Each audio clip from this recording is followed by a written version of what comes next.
practice so far, henceforth they are abolished. दूसरा provision उसके अंदर नीचे है कि आइदर स्टेट गवर्नमेंट और central government nobody is authorized to make any law against this act. और इसके बाद लास्ट प्रोविज़न उसमें रखा कि article 13 is beyond the purview of article 368. You can not amend.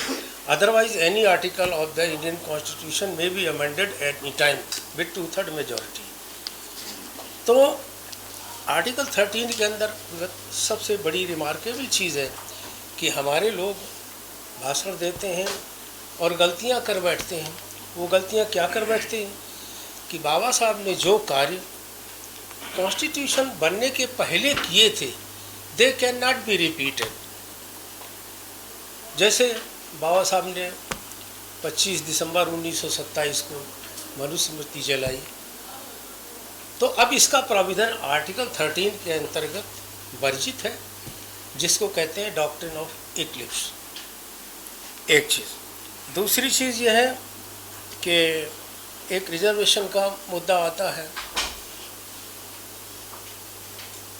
Mandal commission के हिसाब से Indira Sawhney versus union of India 1993 का judgment supreme court all India reporter page number 477 पर चीफ जस्टिस कानिया ने अपने जजमेंट में जिस दिन रिटायर हुए उस दिन लिखा 15% reservation for schedule caste, 7.5% for schedule tribe and 27% for OBCs. Any reservation not exceeding 49.5%. Mathematically जिन लोगों ने मैथमेटिक्स पढ़ी है, मैथमेटिक्स का नियम है कि 49.5 अगर 0.5 या उससे ज़्यादा कोई अमाउंट है, then it is rounded to 1, यानी 50%. तो जब 50% फिर रिजर्वेशन की, मेरा कंटेंशन ये है कि 50% का रिजर्वेशन कोई रिजर्वेशन नहीं रहा. तो अब हमारी प्रॉब्लम है, हमारा प्रॉब्लम है रिप्रेजेंटेशन की. There is no question of reservation, there must be representation of scheduled caste, scheduled tribe, Buddhist etcetera. ये होना चाहिए रिप्रेजेंटेशन. जैसा कि हमारे एडवोकेट साहब शेर सिंह जी गाजियाबाद वाले, वो अक्सर इस चीज़ पे इम्फेसाइज करते हैं कि अब तो रिजर्वेशन वर्ड जो it has become obsolete. Now there is a problem of representation. एक चीज़. दूसरी चीज़, जब रिजर्वेशन की जब बात चली थी और बाबा साहब ने 26 जनवरी 1950 के बाद जब हमारा कॉन्स्टिट्यूशन लागू हुआ, तो उसके पहले शेड्यूल कास्ट ऑर्डर 1951 और 50 निकाला था. उस समय बाबा साहब बुद्धिस्ट नहीं थे, उस समय वो शेड्यूल कास्ट थे. ये चीज़ हमारे हर एक आदमी के दिमाग में क्लैरिटी होनी चाहिए. तो बाबा साहब ने शेड्यूल कास्ट ऑर्डर 1950-51 कहा कि रिजर्वेशन किसके लिए? दोज आर हिंदू, क्योंकि बाबा साहब खुद उस समय हिंदू थे, उनके सामने मजबूरी थी. और हिंदुओं में among scheduled caste who are the Hindus according to Indian constitution scheduled, these are the scheduled caste and these are scheduled cast.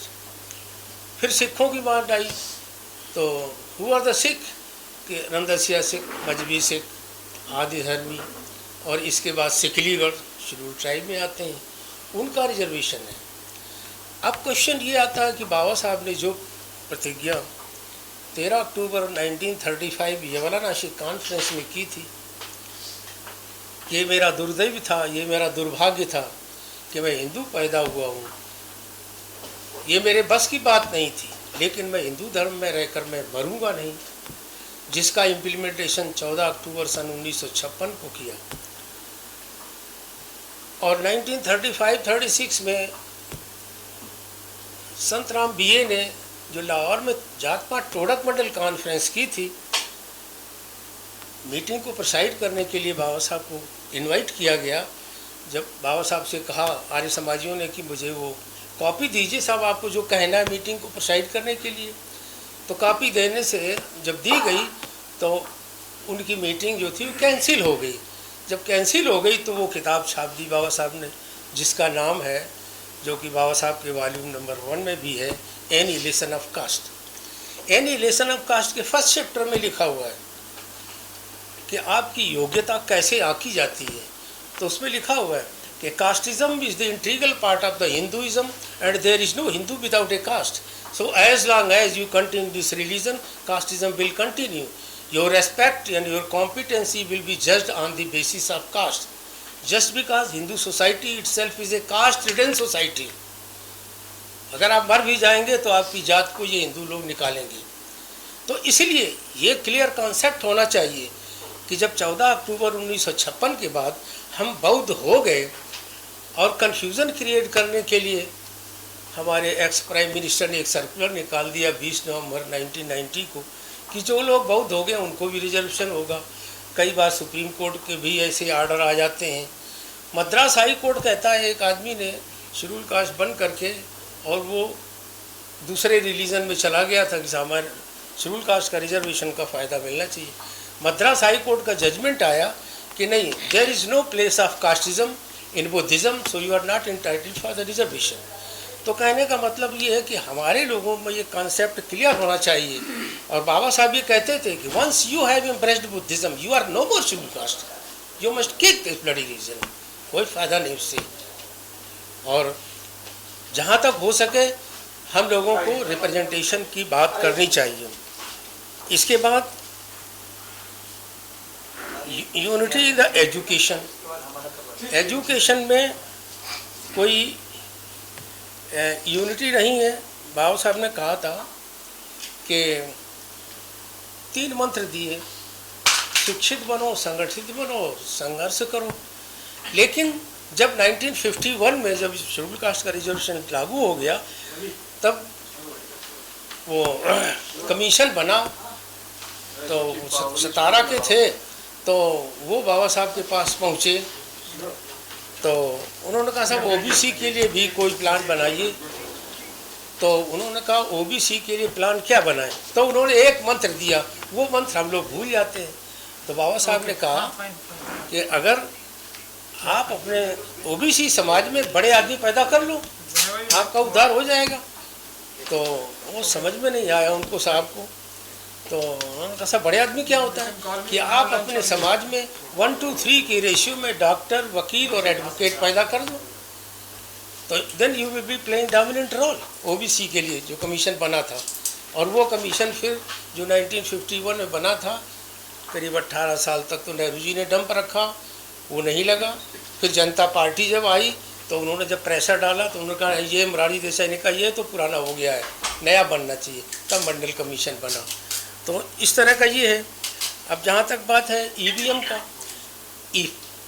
EVM जो है जब इसमें हेरा फेरी होती है टेक्निकली, जैसा आप फीड करेंगे, हम लोग एयरपोर्ट पे काम करते रहे, कंप्यूटर पे काम करते रहे, हम लोग जो डेटा फीड करते हैं वही डेटा हम जब बटन दबाते हैं तो निकलते हैं। तो इसी तरह से किसी भी कंप्यूटर को जो आप डेटा फीड करेंगे वही निकलेंगे।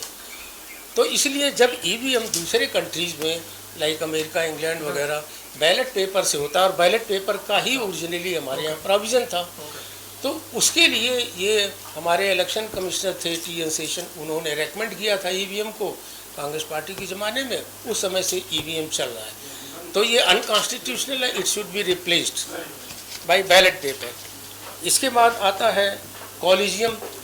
किसी भी कंट्री में ये नियम नहीं है कि जज को रिक्रूट करें, ये अनकॉन्स्टिट्यूशनल है।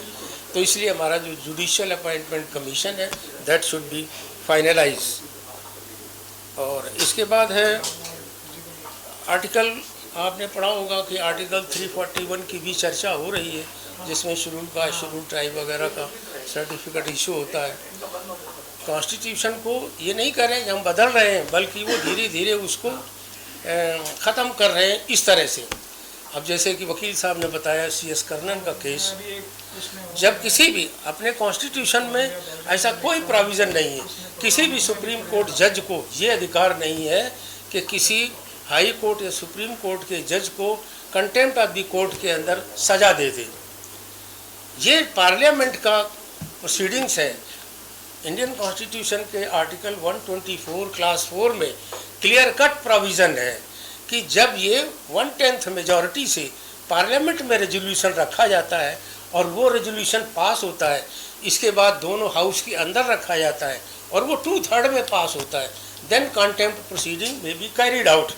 और अभी तक CS कर्णन के पहले किसी को भी कंटेम्प्ट ऑफ द कोर्ट के अंदर सजा नहीं हुई।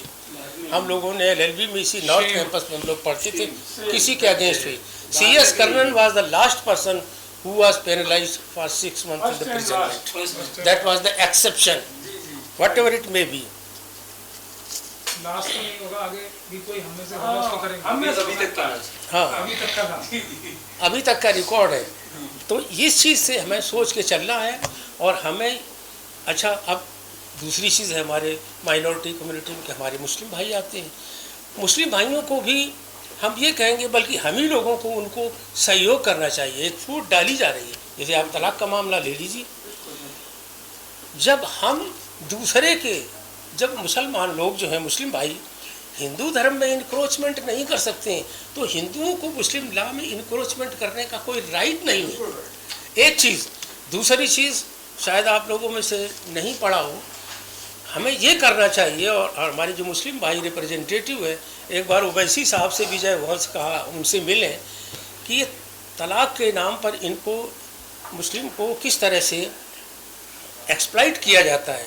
पहले इन लोगों को, हमारे मुस्लिम भाइयों को हिंदुओं से पूछना चाहिए कि आपका हिंदू मैरिज एक्ट 1955 तो बन गया और हिंदू कोर्ट में रिजेक्ट हुआ था किस बात पे, कि एंसेस्ट्रल प्रॉपर्टी में लड़के और लड़की का अधिकार बराबर नहीं होना चाहिए।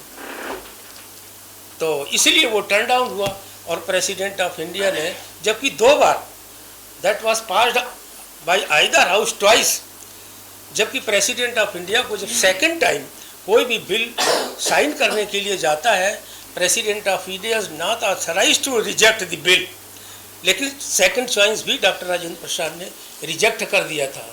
On the contrary he threaten to resign, ये उसमें हुआ था।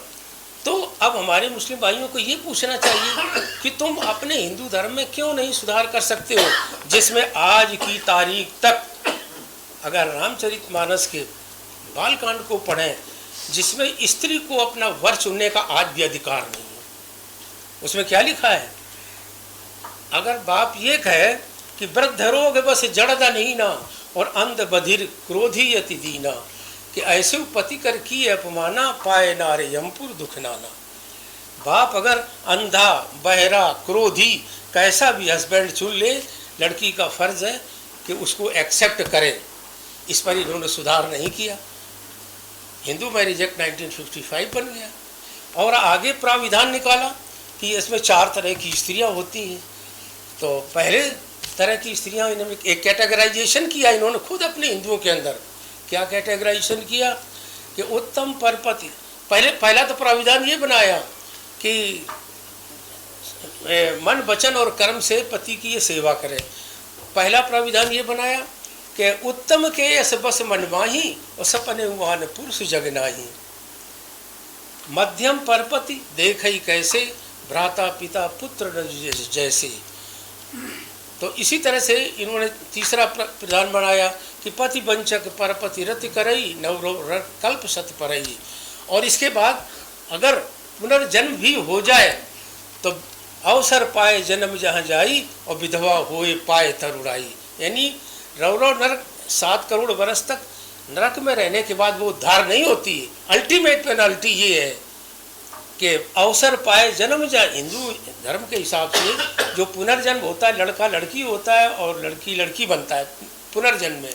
तो वो जब लड़की बनेगी और उसकी मैरिज होगी तो अल्टीमेट पेनल्टी ये है कि भरी जवानी वो विधवा हो जाएगी। तो ये चीज़ें हिंदू धर्म में अब भी हैं। तो हमारे मुस्लिम भाइयों को पार्लियामेंट में भी ये चीज़ कोट करनी चाहिए कि पहले अपना हिंदू धर्म में सुधार करो, तब हमारे धर्म में इंक्रोचमेंट करो। बस यही मैं कहना था, संक्षेप में बताया।